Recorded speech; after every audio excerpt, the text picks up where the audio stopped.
हज़रत शायरी से ही बात आई। इस वक्त चूँकि आप शायर भी हैं माशाल्लाह कमाल के, तो इस वक्त के जो शायराना मजाज है या शायरों का जो समाजी या सियासी सरोकार है, वो आप नहीं देखते कि बहुत ज़्यादा पजीराई का मरहून मिन्नत होकर रह गया है। एक जो मोतबर जो तवाना लोग थे, शायद या तो उन्होंने उस तरह से समाज से ला ताल्लुकी अगर कर भी लिया है, नहीं भी किया अगर किया, तो वो नज़र नहीं आ रहे कहीं। और जो ऐसे लोग थे जो पजीराई के तिलिस्म में गिरफ़्तार होकर लिखते हैं, जो माकूलियत के बजाय मकबूलियत को तरजीह देते हैं, तो वो लोग ज़्यादा नुमायाँ हो गए। ये अलमिया नहीं है? देखिए, हर ज़माने में ऐसे होता है, हर ज़माने में ऐसे होता है। मुशायरे जैसे मसलन आप जिसकी तरफ इशारा कर रहे हैं और बता नहीं रहे हैं, जो मुशायरे हैं ये दाद ओरिएंटेड होते हैं। हमारे यूसी साहब ये कहा करते थे मरहूम कि एक शेर जो बैक वक्त 8-10 हज़ार आदमी की समझ में आ जाए वो सब कुछ हो सकता है, शेर नहीं हो सकता। नहीं, यानी ये कोई फिल्मी गाना तो नहीं है कि जो फ़ौरन आप के उससे चला दें। हाँ जी हाँ। अच्छा, अब दूसरी बात यह है कि बहुत से मसलन हमने कभी ये नहीं सुना कि भाई इस पे मकबूलियत, हमारे बाज़ बुज़ुर्गों ने एक थीसिस बनाया था कि मकबूल शायरी नामाकूल शायरी, मकबूल शायरी नामाकूल शायरी, ये एक थीसिस बना था। आप इससे इत्तेफाक करते हैं? नहीं, मैं नहीं इत्तेफाक करता, और मैं उस ज़माने में भी नहीं करता था। और इसलिए कि मैं ये कह रहा था कि भाई शायर जो है वो उस्ताद कमर जलालवी को भी पसंद करते हैं और लोग राशिद को भी पसंद करते हैं। अगर अच्छा, अब हमने कभी नहीं सुना कि मजीद अमजद किसी मुशायरे में गए हों और हिट गए हों। हाँ, लेकिन ये अजीज़ हामिद मदनी किसी मुशायरे में, मैंने देखा है उनको हुक होते हुए। लेकिन ये भी तो कहा जाता है कि जो शायर होते हैं वो मुशायरों में भी नहीं जाते। नहीं, वो एक बिल्कुल जुदागाना बात है। लेकिन मैं आप कह रहा हूँ कि क्योंकि आपने मुशायरा बनाया ना कि उसको मशहूर कौन है, अब वो मशहूर जो शायर है, अब मैं नाम नहीं लेना चाहता, मेरे नौजवान साथियों में बहुत से लोग ऐसे हैं जो वक्ती तौर पर बहुत मशहूर हो जाते हैं, उससे कोई। लेकिन इससे शायरी का इर्तिका या तसलसल या फ़िक्र मुतासर तो होती है। जो नई लोग हैं वो उस चीज़ को कबूल करते हैं, एक जज्बातियत का रिश्ता बनता है पढ़ने और सुनने वाले। देखिए, जो तो अच्छा जो यानी ये मैं एक कोई मैं तसव्वुराती नज़री बात नहीं कर रहा हूँ। जो लोग शेर कह रहे होते हैं उनको मालूम होता है कि वो किससे अच्छा शेर कह रहे हैं और कैसे शेर कह रहे हैं।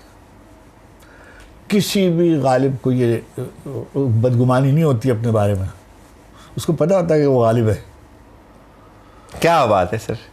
उसको किसी इकबाल को कहने की, वो कहता, इकबाल कहते रहे हैं कि मेरी नवाए परेशान को शायरी न समझ कि मैं वो मेहरा में राज दूरून में मैं खाना नगमा कुजा और मन कुजा साज सुखन बहाना ही, कोई बहाना नहीं है।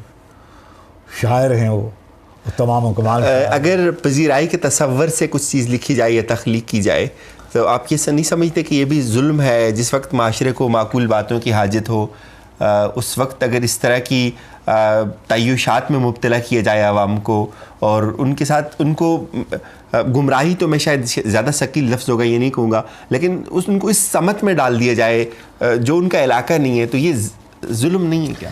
देखिए, मेरे घर के बराबर में अगर कोई हादसा हो जाए, सानहा हो जाए, मेरे बच्चे की सालगिरह हो, तो मैं मौसीकी की लय कम कर दूँगा, मौकूफ़ न भी करूँ तो अभी कोई हंगामा नहीं करूँगा। शाइस्तगी का तो यही तकाज़ा होता है। ऐसे मौके पर जब माशरा एक मुश्किल से गुज़र रहा होता है, उस वक्त ये सब करना, रोमानवी शेर कहना या हर नहीं है। जिसकी समझ में जो आए वो कहे। पहले तो ये उसको अदब के मयार पर पूरा उतरना चाहिए, उसको अदब के मयार पे पूरा उतरना चाहिए। बहुत समय ऐसा होता है कि हम एहतजाज की बहुत सी शायरी करते हैं मगर वो बिल्कुल कूड़ा होती है। एहतजाज की शायरी भी तो कूड़ा हो सकती है, मुज़ाहमत की शायरी भी ख़राब हो सकती है। एक बहुत बड़े थिंकर हैं, सोवियत यूनियन के थे, उनका नाम था एलिया एहरनबर्ग। किताब आप सामने बड़ी ये सुर्ख जिल्द में रखी हुई है, ये उनके मज़ामीन का मजमूआ है।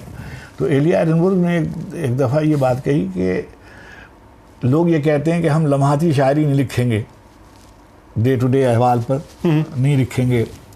तो उसने कहा कि कभी कभी कौमों की जिस लम्हे पर किसी कौम के मुस्तकबिल का इन्हिसार है, उस वक्त वही शायरी और वही अदब मोतबर ठहरेगा जो उसकी अक्कासी और उसकी तर्जुमानी करेगा, जो रूह असर की दुरुस्त मार्फत रखता होगा। एक बात। दूसरी बात, मैं एक और बात कहता हूँ कि जो शायर है, आप बेटे भी आए हैं यहाँ,